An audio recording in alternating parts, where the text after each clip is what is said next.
नमस्कार साथियों, मैं NMPS प्रतापगढ़ चैनल पर आप सभी का स्वागत करता हूं, वंदन करता हूं। हमारे साथ में कैमरामैन विनोद जी हैं और हम सभी के बीच में प्रदीप जी उपस्थित हैं जो एक शिक्षक हैं। आइए जानते हैं कि क्या आप इस सरकार से खुश हैं और इनकी नीतियों से संतुष्ट हैं या नहीं। नहीं, एक ही शब्दों में कहूँ तो बिल्कुल खुश नहीं है, क्योंकि ये सरकार संविधान का नाम लेती है और संविधान के विपरीत काम करती है। संविधान में कहीं नहीं लिखा है कि नेताओं को पेंशन मिले, वेतन मिले, लेकिन वो कर्मचारियों के लिए लिखा हुआ है, परंतु उन्होंने उल्टा कर दिया। खुद पेंशन लेने लगे, खुद वेतन लेने लगे और 25 से 30% डीए बढ़ा लेते हैं ताली ठोक ठोक करके। कर्मचारियों का डीए बढ़ाते हैं तो ऊपर से लिखते हैं कि देश के ऊपर इतना भार बढ़ा।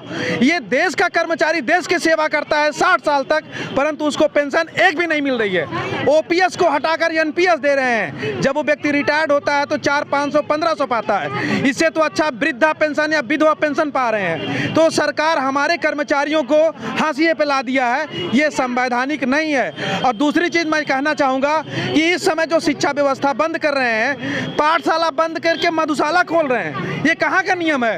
विश्व गुरु बनाने के लिए मधुशाला चाहिए कि पाठशाला चाहिए?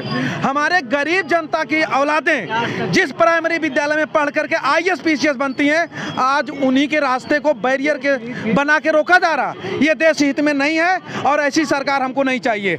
जो वादा करके आते हैं उसको छूते तक नहीं है और जो नहीं वादा किए रहते हैं उसी को लागू करने में लग जाते हैं। ये देश हित में नहीं चलेगा और इस तरीके की तानाशाही देश की जनता बर्दाश्त नहीं करेगी। मैं जनता से आह्वान करता हूं कि जब जब चुनाव आए ऐसी सरकार को अपने वोट से जवाब दे, क्योंकि अब ये सरकार जब तक सत्ता में रहेगी बहरी और गूंगी हो जाएगी, तानाशाही ही करेगी। ये हमको बर्दाश्त नहीं है। धन्यवाद। जैसा कि प्रदीप जी का कहना है कि सरकार इस समय एकदम तानाशाही रवैया अपना चुकी है। यह निजीकरण पर क्या कहते हैं, एकदम आमादा हो चुकी है। किसी की कहीं बिल्कुल भी नहीं सुन रही है। कहीं शिक्षक पीटे जा रहे हैं तो कहीं विद्यार्थी पीटे जा रहे हैं। हाल ही में क्या कहते हैं, दिल्ली में प्रोटेस्ट हुआ एसएससी सीजीएल को लेके।